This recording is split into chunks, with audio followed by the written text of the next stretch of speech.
Okay, guys, good evening. Today is March 6th, and our topic for tonight is about a man and woman relationship. Ayan. Relationship sa magjowa. Jowa is ano lang yan normal lang. Yung relationship between husband and wife. Ayan. So we're going to talk about that. About my experience and ano nga ba, what is if there is a problem, a big problem that you cannot control or you cannot solve the problem about the relationship. Because when you get married, at the first place, of course, no, if you got married and for the first time of first year, second year, third year, the problem is will gonna come out during 10th year of marriage. Ayan. If you have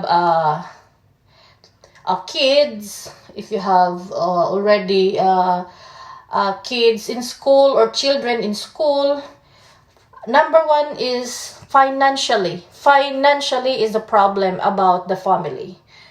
And in my case, about my husband, because he is older than me. So when he got hospitalized before about his heart, a bypass of cardiovascular, bypass sa kanyang heart, bypass sa puso niya, that was 7 years or 6 years na, magsi-7, I think mag-7 years. And that was the big I think it's a big I was very surprised that he had a big operation, or for me it's a big operation because it's my first time to experience about who is gonna be in the doctor or operation something. It's my first time. That was 6 or 7 years ago na siguro ngayon. So I was so scared about all of that. And the second one is last year na he had his legs. He cut the legs. The doctor cut his leg, of course, and saan ba to? Right leg. The doctor cut his right leg because of his diabetic. Yan. So he got the diabetes and he was lost his leg, one leg last year. And that was a big shock again because the doctor said that he had a bypass operation and we cannot give him what do you call that, anesthesia for the whole body. So that was need of half anesthesia, and I think it's 99, umaabot na siya ng mga 99%. The doctor said that maybe we cannot save him, something like that, like negative things that they told us, or they told me that my husband cannot be survived with the operation or something. So I was very positive. I never believed them. I don't believe the doctor what he said. I said God is more powerful, and I know he is with me, and I know my husband will gonna survive with this surgery. So at least at now nakasurvive nga siya. So he had this operation for 4 months. Okay, 4 months. So of course financially I was struggled, and last year is a pandemic, and of course this year also as pandemic. The last year I got no job because of the pandemic, so struggled about financially. So I was so broken, and I don't know I was struggled financially last year. Mabuti ngayon, as of now, I have a work, I have a job now. Since last year of October, I got a job. And sa awa ng Diyos, medyo okay na akong, as of now, I'm doing good. Compared last year, almost 6 months that I don't have a job. So that was a struggled year for me because we rent this new house and this is 5 times expensive the last mansion that I've been there. I was been in last year, I live that house it's like a government housing that was 7 years. I lived there 7 years. So hindi na nga siya makakaakyat because you don't have a leg and we don't have an elevator. So we need to look for another house that we live in the first floor and everything is everything is gonna be okay. Kailangan yung wheelchair niya will work out inside the house. So I look a house for us, a new home. So everything is so stressful at that time, at the moment. That was last year, and now it's next month is my 1 year na nandito na kami sa bahay na to. And 1 year din akong, 1 year na din kami nakasurvive since that we had a problem last year. Okay, that was January 21st hanggang April 23 last year. So yeah, magmo 1 year na siya this year. And yeah, I was struggled, but I never give up. I prayed by God. I prayed. I was so broken. Alam mo yung umiyak ka, humingi ka ng tawad. And you ask Him, ano bang tawag nun? Ayaw mo ng iba, kundi isave mo lang yung asawa mo. Alam mo yan? Dumating ako sa point na yun na I don't want anything. Just save my husband. I've been in the point na umiyak ako. Kahit ngayon, umiiyak ako. That was last year, yeah. I was in the hospital every day after work. After 8 hours, sometimes 10 hours working in a day. I went to the hospital in the morning if I going home late at night. Then when I off like 8 hours, after that I was running going to the hospital because the hospital will close after 7 in the evening. So I only have 30 minutes to reach my husband or see him after work. That very struggle for me working every day.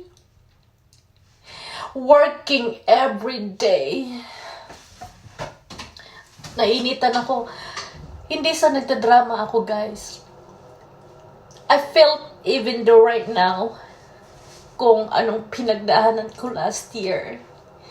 Yung sasabihin sa'yo ng doktor, the doctor will gonna say that your husband will not survive everything, and then when I go home, I go into the bathroom.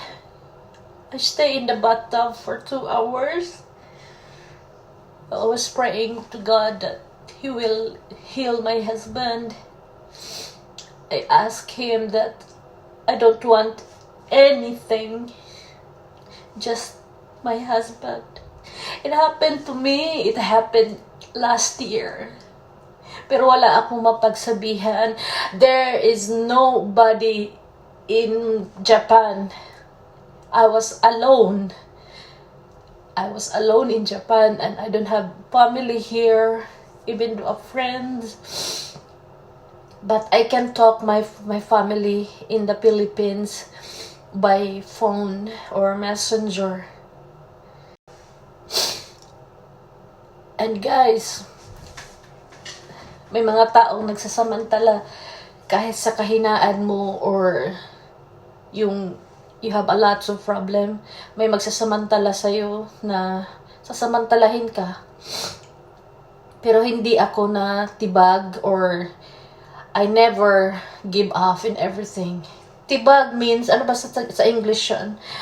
I was never give up. I was never give up, that even though how heavy my problem is, kahit nandoon na ako sa kamatayan, nakita ko na nga si Satanas, di ba?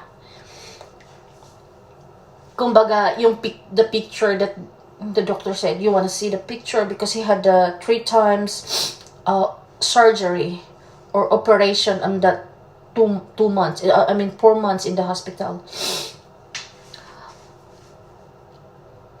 Nalampasan ko yun. I mean, that was the big problem that I ever had in my life. You know, after that, guys, and then now I'm back to normal. I've realized that I was strong enough. You know, I was strong enough to fight the problem, because I was been there to the lowest part of my life, the scariest in my life. Kulang na lang magkasama kami ni Satanas magsampalan pa kami. Alam mo yun? Yung, oh, you there and I here. I didn't do anything, you know. I pray to God. I can't almost eat my food every day. But, you know, I work 8 hours or 10 hours in a day. So I need to eat my rice and my salmon. Guys, in 4 months, you cannot see a food in my fridge. Only the water and the salmon and the rice.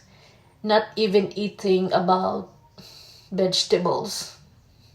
You can see me. I have my coffee. Starbucks coffee is my partner when I need to take a break, you know. The only thing that I had is music and my coffee.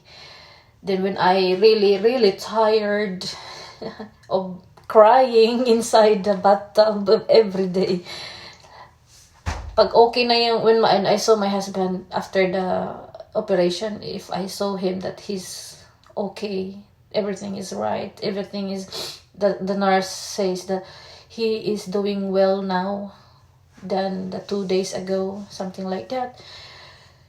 That is the time that I can really breathe well, and I need to relax. I go into the coffee shop, stay there for an hour, searching my Facebook, searching my Instagram, or I don't have Twitter anymore, so I don't tweet. So checking emails, you know. Sometimes in my day off, I'm going to the coffee shop and my husband's hospital. Guys, that is so struggled na I've been in the lowest part in my life and scary in my life, but I never give up. I never give up. So if you are struggled at the moment, I'm talking English, even though nahirapan ako mag-English. Okay, I'll try to speak English, because not only me or Filipinos are watching my videos. So I'll try to speak English, no? My English is really bad, you know, not good. I'm Japanese. And, yeah, I was been there na dumating ka sa point, you reach the point of, you cannot control everything. But first, I say to God, nah, not now, God. I know we die, we live, we died. Yeah, we born, then we die. Yeah, we live and we are born, we are born and we're gonna die also. So I said to God that, Lord, it's not, I know that my husband will go first before me because he is older than me and he is sick. But God, I'm not ready at the moment. Please don't, please give me a chance. Sabi ko sa kanya. Sabi ko, lahat ng bisyo ko, Lord, tatanggalin ko. Sinabi ko sa Panginoon yun. Kaya kung makikita mo ngayon, wala akong bisyo. Ano bang bisyo ko? Of course, siyempre. Marami tayong mga ano dyan eh. Mga, alam na. Hindi ko na sabihin. It's for me na lang. I don't wanna say my what I'm doing before, you know. Okay, I'm gonna say. I have lots of boyfriends before. And it's funny, you know. It's funny to have a boyfriend online, not on real life. Yeah, I had before, but nothing worked. And I know it's crazy thing, though. It's not my priority either. Just for fun, yeah. But guys, the only thing that I know, or the only thing that I wanted you to know, that I hope you can control your feelings about men, liking men or liking women. Liking means you like the way he is, the way he loves, or everything, you know. You when you see him, you had a love at first sight, something like that. But of course, just remember also that you are engaged, or you are married woman, or you are married man, diba? Sometimes, if you want to try it once, not bad. But I hope you can control and get back to where you are, diba? Kasi it happens naman talaga in the relationship of a man and woman. I will not say that I'm clean, okay? Because in my relationship, I was being married earlier in my age. And you know, guys, I don't have kids, and I want to experience why people doing this. Is this good? I mean, why people do that? Why there is somebody divorced, and why they do like that, you know? So I was just thinking about why I don't try. So I really tried. I've been there, but not really working. It's not gonna work anyway. It's funny, you know. You can do once, twice, thrice. Wow, no problem. But remember where you are. I mean, di ba, ito yung family mo. Ito yung kids mo. Di ba? Ito ka. Dito ka. Asawa mo. Di ba? Kailangan, alam mong balikan kung nasa gitna ka. Kung maliwa ka man, kumanan ka man, saan ka man pumunta, kailangan, alam mong laruin, kumbaga, na hindi ka matumba.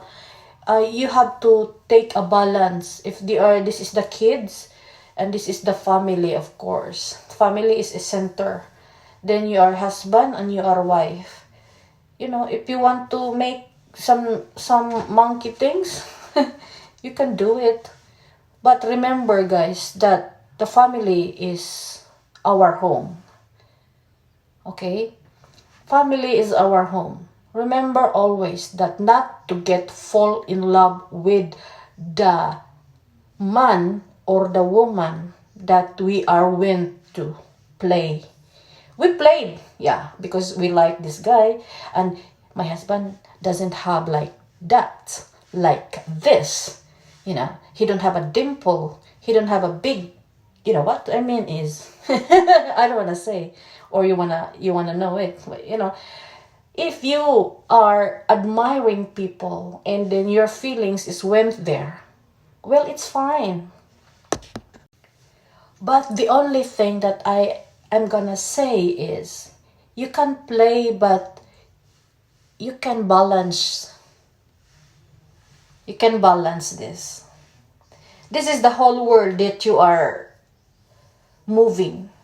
The family that what you have, yeah? You are your husband, you, and then if you want to go here, if you want to go there, it's up to you. You wanna play? Oh well, you're stressed, so play, you can play. But you have to balance your life. You know how to play. Not to think that you don't have this, you don't have that. So I'm gonna leave you because you're not good in this. Diba? This it's funny. This is your home. And this is where you live. This is where you sleep every day, at the center. Somebody is waiting for you. After you played, you come back, that there's nothing happen. I want to have my stress out. You make have fun to yourself, whatever it is. For me, I've been there once, twice. I have in real life, yeah. I've met in real life, like, but it's nothing. It's nothing more than that your husband. You know that?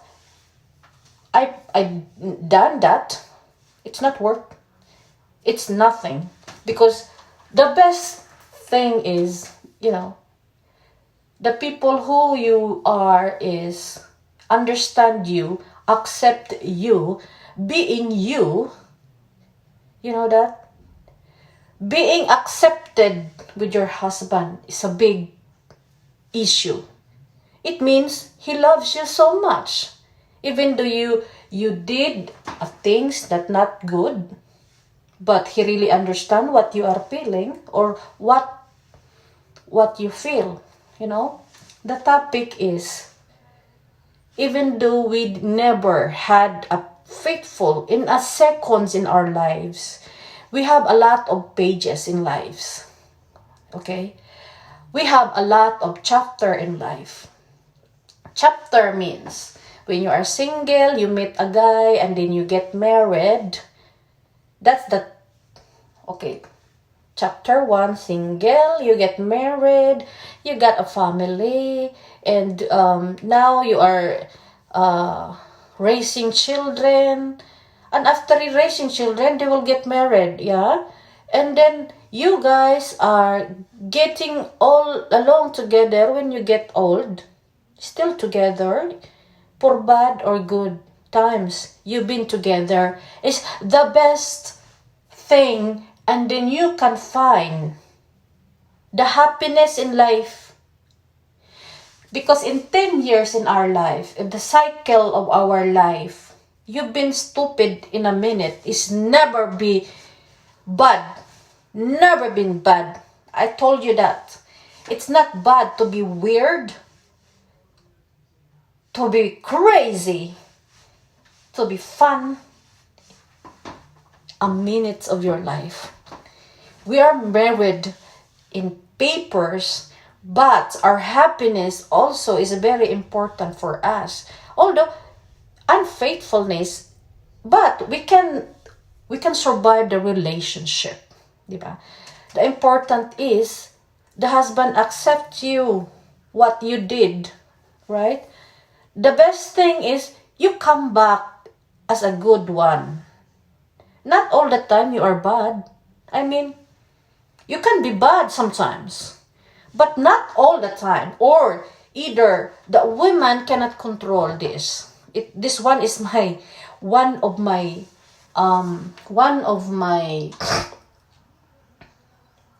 tips of you guys. If you done one thing that is really crazy, and then you realize that your husband, talk to your husband about that. He will forgive you, promise me. He will accept you, whatever you did. If the man loves you, and you can see, you can try. You can You can measure his love for you.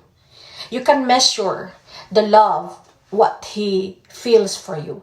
If he accepts you as his wife, even though you had fun outside of the relationship. Kasi we cannot control about this. We see a lot of people every day. We admire people. We admire women. We admire guys, men, that where our husband or our wife doesn't have, This guy is so tall.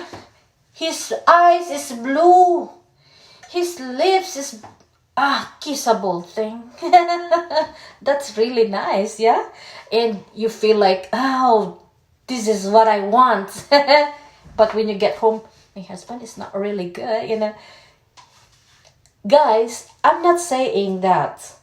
The good thing is your husband is not, it's not look like the guy what you see.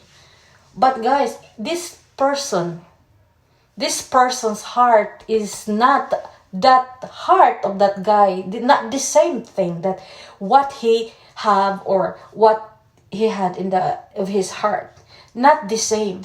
So you like the person, but not the same as your husband's heart. You only admired him.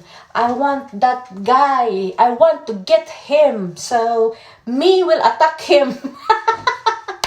Whatever you like, do it if you can. But what I say is, no. Don't go to don't jump, diba?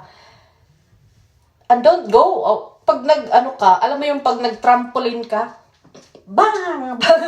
Pag aangat ka, diba, trampoline ka diba, bang! Kailangan pagbagsak mo, doon ka din sa bahay mo, wag doon sa ibang bahay. Trampoline, you jump, and then you stay with your family. Wherever you want to jump in, that's a very good example, guys. That is a big hint right now. When you jump in the trampoline, and then you went to the other house, okay, oh, it's not really bad. And then when you wake up, ada feeling that good, huh? It's not bad. But what I'm talking about is, don't forget about what you made before. Diba? You build a family. So you don't leave them. If you leave them, it's another story. It means na you are not stronger enough because you're gonna leave them, or because I want the guy, I want to leave that guy. Promise me, this guy is not good heart as your husband. You know that? You can tell your husband, Daddy, I did something wrong. But sometimes, some guys cannot accept the reality. My husband accepted me what I did, because I said, I just only did because you also had lots of women in the younger times that you had. So I was just wondering what if I tried. So I did. So it's fun. But guys, of course, it's not the same heart as your husband has this person.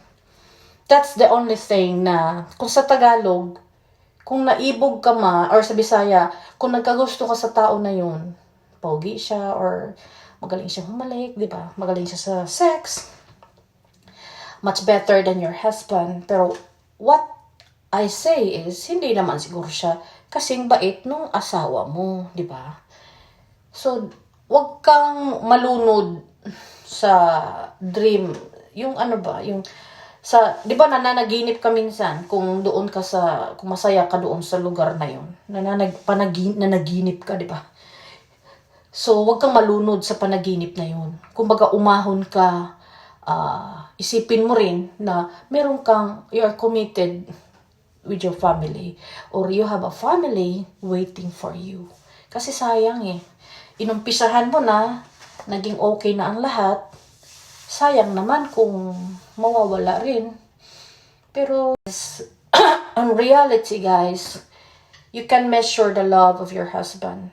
and you can test him if he really, of course, for me kasi maybe it's acceptable kasi he is, pero I know your husband will understand you because you are stressful, and you know, the important is you come back where you are, and mapapatawad ka naman ng tao. Hindi naman lahat ng tao. That's why we said that forgiveness, love, acceptance, and forgiveness is very important in the relationship. You cannot remove one of this.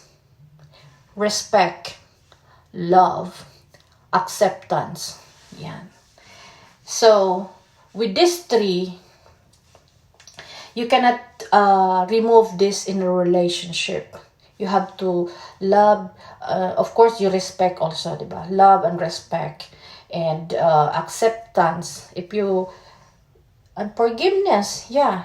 Acceptance, if you forgive the people, you have to accept the reality, what really going on, what happened. So if you're gonna start from the very beginning, why not, diba? So for me kasi I was struggled also that, yeah, I was thinking the age is different, and of course I'm so young and beautiful. Of course I was but I never been like, crazy as I think. I was just only thinking also that about my husband. He gives me life in everything. So, he accept me. Why not? So, ngayon, I'm good. I'm good wife. I look for him. If he is sick, diba? I look for him. So, the relationship will heal, will accept. Acceptance is very important, guys. Whatever it is, because my family is a broken family also. My mom accept my father that he had another woman and he had 5 kids, and we had the communications of his kids, but my dad is already died already 7 years ago. So what I mean is acceptance is always needed and need to apply. But if it is a lot of women, they cannot control about gusto mo na yung tao na yun, so doon ka. Feeling mo, tama ka, diba? Pero kung iisipin mo na yung mga anak mo, sayang din naman ang yung inumpisahan mo, diba? Itatapon mo lang. If you think about the sake of your children, you will stay, and you will work it out, the relationship with your husband. And if you think that you cannot, you don't like to have what do you call that? If you think that you don't want to have sex with your husband, oh well, don't sleep. Just stay, just for the kids, for the sake of your kids. Important is kids. You bring them to the world and provide them as a mother. So if they married also, you will realize that I did a good things in my kids or in my children. You can see your grandchildren, in the future. If you are in the ups and downs relationship, you have to balance your life. You have to balance. You know that you are gonna be sinking. Sinking means yung matutumba ka na daw sa ilog ba, yung dagat. So you have to take a balance of your relationship between your family or your husband. Kailangan mag-isip ka, isipin mo rin na paano ka makasurvive. It's not easy, not easy talaga. You cannot control. Kumbaga, your feelings is nandoon talaga sa guy na yon. I know. I've been there. I can tell. And yung tingin mo sa asawa mo, wala lang. Parang wala na siya sa'yo. Alam ko yan. It happens to me. But, kung iisipin mo at susundin mo yung mas nakakatanda na doon din sila galing, di ba? Old people will gonna tell you, like my boss, it's not good na you're jumping to the point that, you're wanted, but think about that your husband gives you life. He helps you in everything. He provides everything to your family. Just that the one advisor that I had in my life, my boss in the company, because she knows about what I did, because I told her. And then we talk about woman as a woman. We laugh together because it's really fun talaga, di ba? Hindi ko itatago yun, okay? It's really good feelings and it's fun. It's like crazy. It happened talaga at the age of a woman. 30s, 40s is really hot. So, I was earlier than that. That was 38. So, that's funny things. So, I hope you can survive about, what is really going on right now. Because, for me, I'm just advising that this is happening talaga in this world. And this is the big problem of husband and wife. And, diba? A lot of relationship. If you know how to do the balance in life, well, you will stay strong as ever, and you realize that you've been there, that things. It's funny. I hope you could realize also na, galing na ako dyan. Diba? Yung words na yan. You have to take the pages. If you cannot control the things up, do nothing. Just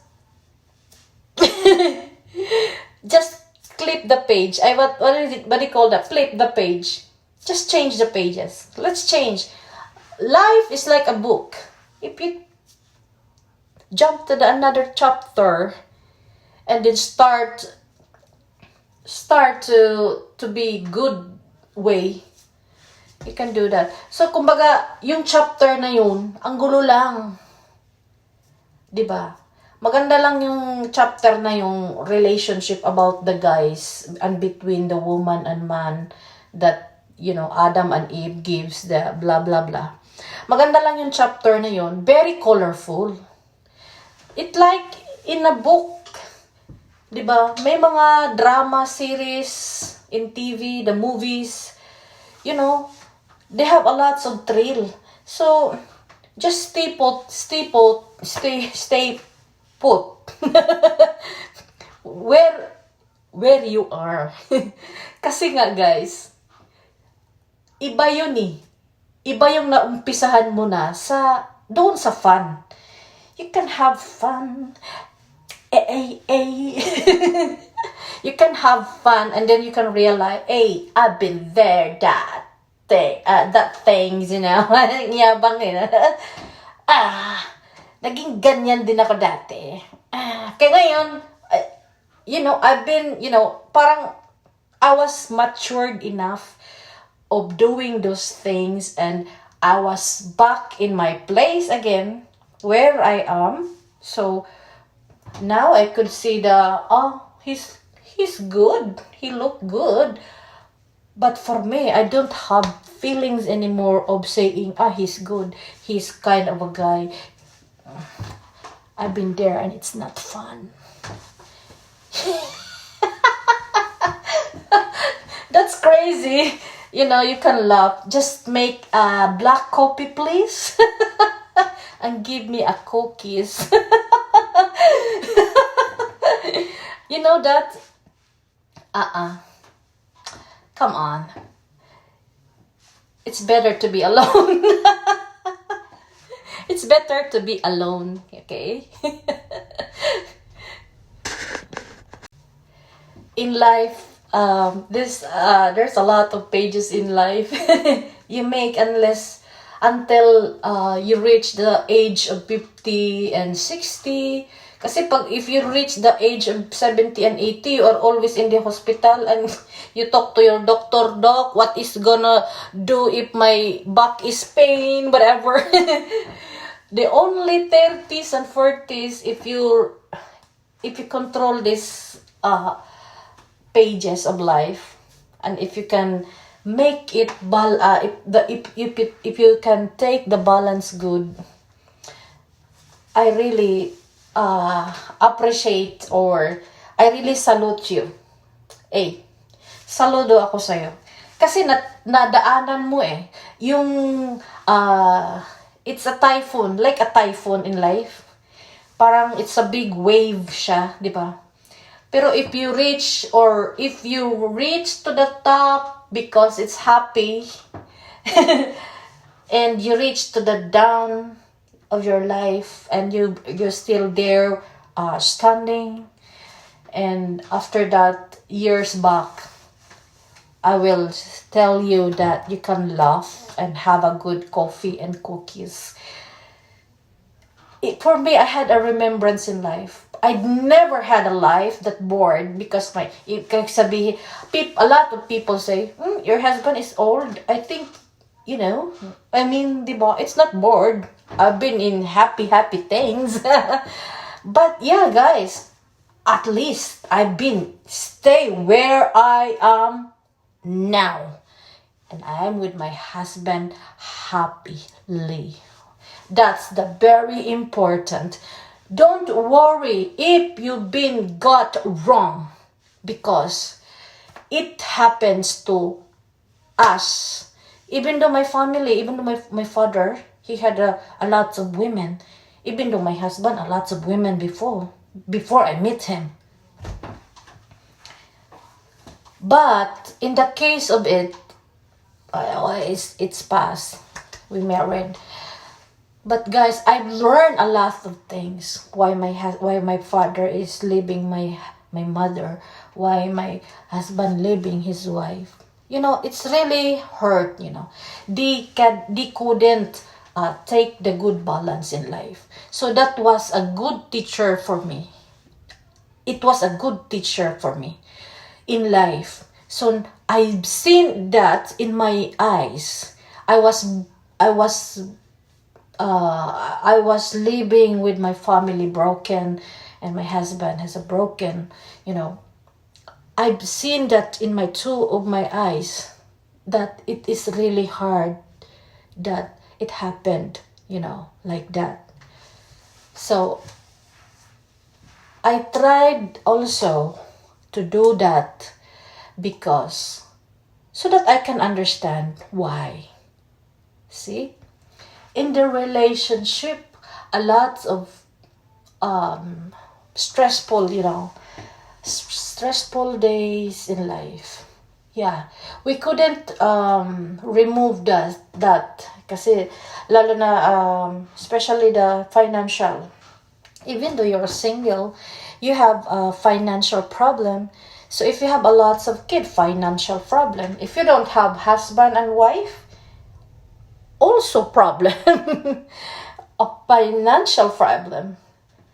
Wherever you go, we are only human being. Financial problem is one of the problem of the person or the people, because we eat, we provide our clothes, we provide what we want in our lives. So if you think that is a problem, then work for it. Work hard for it. Your dreams, work for it. That's what it takes time, guys, to make and build a family. And it takes time to prove what is really love is. You cannot say that I love you, then tomorrow you've been, divorced. Because love is forever. It takes a lots of quotes of the what do you call that, famous um quote, people who are the author of the quotes, that love is take times. You cannot say love, you know love, you can say the love is if you had a lot of problem and you're still there with the family or your husband or your wife, and then another the problem is solved, and then another problem and you're still there. Love is when you get old and you are still together. You can show you the love. That's why when you get married, for the better or worst, for the better or worst, for richer and poorest. 'Di ba? 'Di ba in the priest you say that poorer or you are richest in the richest time, or you are poor ka man, 'di ba? Till that do us part. Yun. Ang kaya nga sinasabi yun it's a biblical thing. It's a biblical talaga. That married is not only for one day. You will find married happily ever after if you reach the age of 90s and 100 and you still guys both are together. That's the happily ever that I've seen in the YouTube, I think. That they died in the hospital together at the age of 90s or 100. I had a couple, I've seen that kind of sweetness that in the media or in YouTube. That was the sweetest thing that I've ever heard. That people say, it's only a drama, or it says that it's rare. Yeah, I know it's rare, but why not? But it's up to you guys. If it's up to you. If you cannot. It's really hard to say. And if you can control, why not? Just controlled. Because it's really hard that everybody is struggled about those kind of feelings. And this is the only thing that I can say, that it happens talaga in our lives, in the youngest time, 30s, 40s, iba, a different story in life. We have a different story when we are 30s, 40s, 50s. Pag 60s na, nandoon ka na sa magtatanggap ka na, what do you call that? Your your pension, di ba? 60, you have pension. If you are doing your pension, paying pension, so when you are 60, you will be happy because you paid for that, just for the for the sake of your future. So even though when you say people that they are 70, they are 80, but they only have happiness also, and then they remembered all that they are in 50s or 40s and 30s and 20s, or in the 10 of their lives. Even though my husband, he realized all that things, and he laughs. He laughs. And then you can only stay at home when the age of 60s or 70s. You can stay at home. But in Japan kasi, we don't have the age limit of working. You can work, even though in America, you can work even what age, whatever your age is. I think no limitations about working. Especially in Japan also, I think mga 75 is also working. If you can make it work, then why not? Some people says that I don't want to stay at home because I working all of my life, so I can work. So I work even though they are 70s, under 70, so they work. So there's no age limit of working. You can work naman even though you have your pension. Okay? So guys, ito lang ang masasabi ko. Gumawa rin kayo ng kabutihan, At isipin niyo, kung na-stress man kayo, mag-call off muna kayo sa mga ginagawa niyo. So, better better to do is, kung medyo hindi na ninyo kaya yung problem, let's pray to God na, di ba, we can survive. And then don't think that person is born to be rich. Person is born to work what they wanted. Diba? If you want these things, you have to work. Even though the richest people in the world, they work harder. That's why they have a lot of money. Their money rolling up because we have the two kind of job. Even dito sa mga usually people like in Asian country, you work, you spend money. But richest people, they spend money, they roll their money, roll in the business, rolling.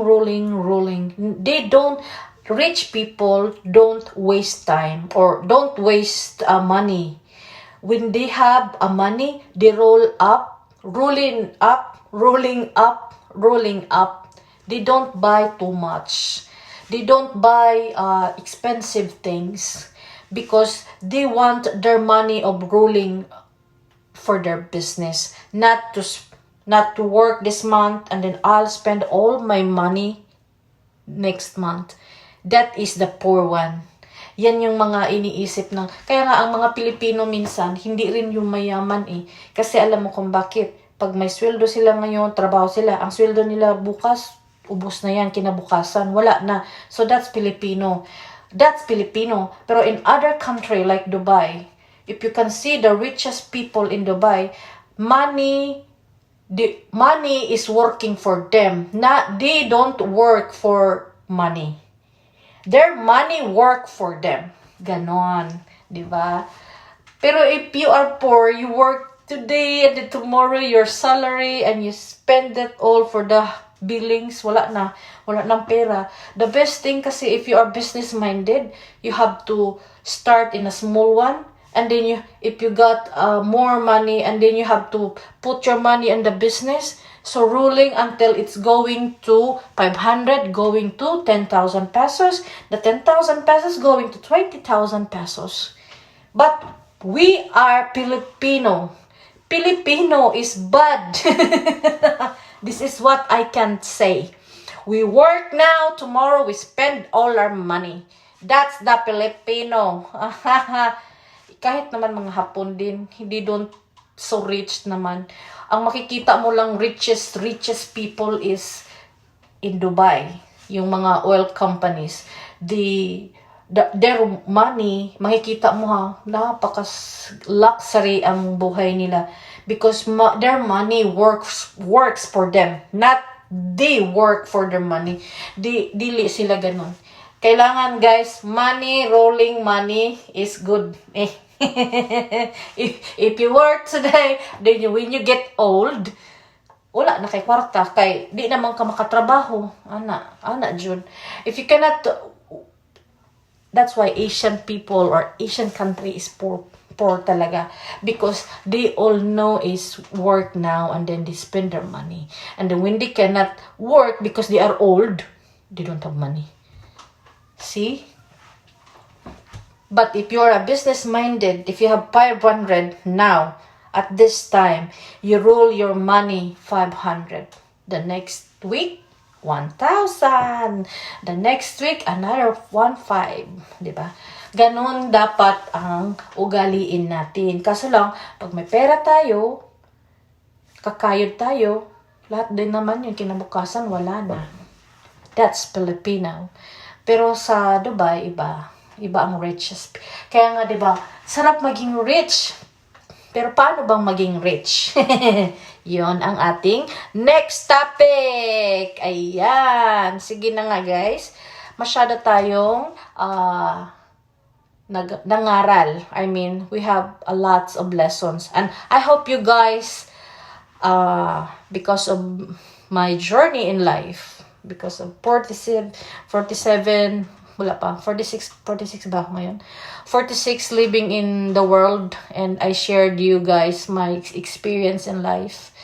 my experience in life, guys, is I shared you all, and better that you know me also. So it's really, it doesn't it doesn't matter if it's a private things. I want to save people that who is struggling at the moment about the relationship. You know, we don't know that somebody look my video, and they will survive also my experience. So we don't know if we can survive them also. So I was thinking to share my story with you guys. So I hope you enjoyed our video, and thank you for watching. And if you are not subscribe my channel, please subscribe and likes, and don't forget to push the notification bell, so every time that I download my video, you can watch my video. So guys, thank you so much, and it's too late and I want to eat my dinner also. Have a good one. Thank you. Mwah. Thank you.